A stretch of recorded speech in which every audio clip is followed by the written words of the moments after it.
everybody, I'm going to read The Smartest Giant in Town by one of our favourite authors, Julia Donaldson. George was a giant, the scruffiest giant in town. He always wore the same pair of old brown sandals and the same old patched up gown. "I wish I wasn't the scruffiest giant in town," he said sadly. But one day, George noticed a new shop. It was full of smart clothes, so he bought a smart shirt, a smart pair of trousers, a smart belt, a smart stripy tie, some smart socks with diamonds up the sides, and a pair of smart shiny shoes. "Now I'm the smartest giant in town," he said proudly.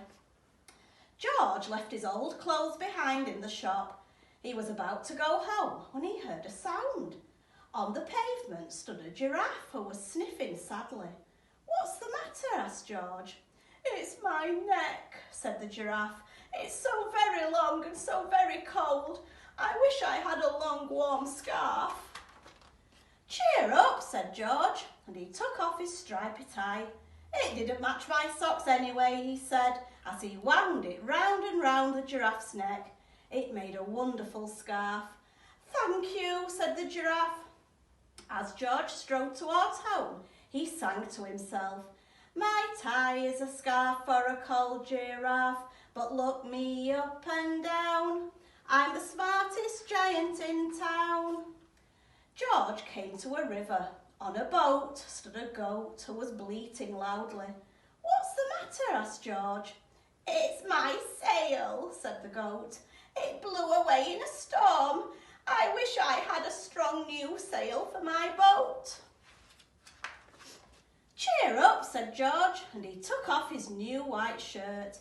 "It kept coming untucked anyway," he said, as he tied it to the mast of the goat's boat. It made a magnificent sail. "Thank you," said the goat. George strode on singing to himself, "My tie is a scarf for a cold giraffe. My shirt's on a boat as a sail for a goat, but look me up and down. I'm the smartest giant in town." George came to a tiny ruined house. Beside the house stood a white mouse with lots of baby mice. They were all squeaking. "What's the matter?" asked George. "It's our house," squeaked the mother mouse. "It burned down and now we have nowhere to live. I wish we had a nice new house."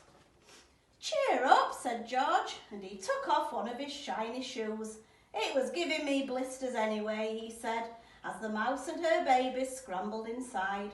The shoe made a perfect home for them. "Thank you," they squeaked. George had to hop along the road now, but he didn't mind. As he hopped, he sang to himself, "My tie is a scarf for a cold giraffe. My shirt's on a boat as a sail for a goat. My shoe is a house for a little white mouse, but look me up and down. I'm the smartest giant in town." George came to a campsite. Beside a tent stood a fox who was crying. "What's the matter?" asked George. "It's my sleeping bag," said the fox. "I dropped it in a puddle. I wish I had a warm, dry sleeping bag." "Cheer up," said George, and he took off one of his socks with diamonds up the sides. "It was tickling my toes anyway," he said, as the fox snuggled into it. It made a very fine sleeping bag. "Thank you," said the fox. George hopped on singing to himself, "My tie is a scarf for a cold giraffe. My shirt's on a boat as a sail for a goat.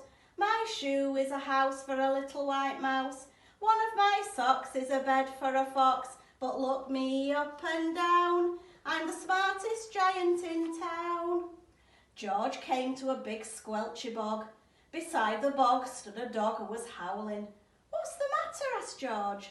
"It's this bog," said the dog. "I need to get across, but I keep getting stuck in the mud. I wish there was a safe, dry path." "Cheer up," said George, and he took off his smart new belt. "It was squashing my tummy anyway," he said, as he laid it down over the bog.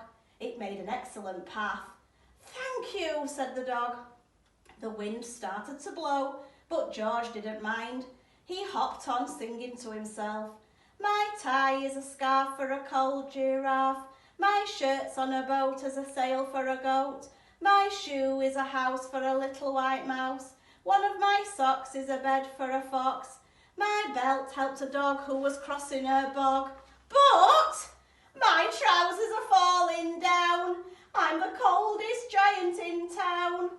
Suddenly George felt sad and shivery and not at all smart. He stood on one foot and thought, I'll have to go back to the shop and buy some more clothes, he decided. He turned round and hopped all the way back to the shop. But when he got there, it was closed. Oh no, cried George. He sank down onto the doorstep and a tear ran down his nose. He felt as sad as all the animals he had met on his way home. Then, out of the corner of his eye, he saw a bag with something familiar poking out of the top. George took a closer look. My gown, he yelled. My dear old gown and sandals.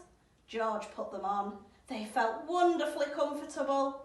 I'm the cosiest giant in town, he cried, and he danced back home along the road. Outside his front door stood all the animals he had helped. They were carrying an enormous present. Come on, George, they said.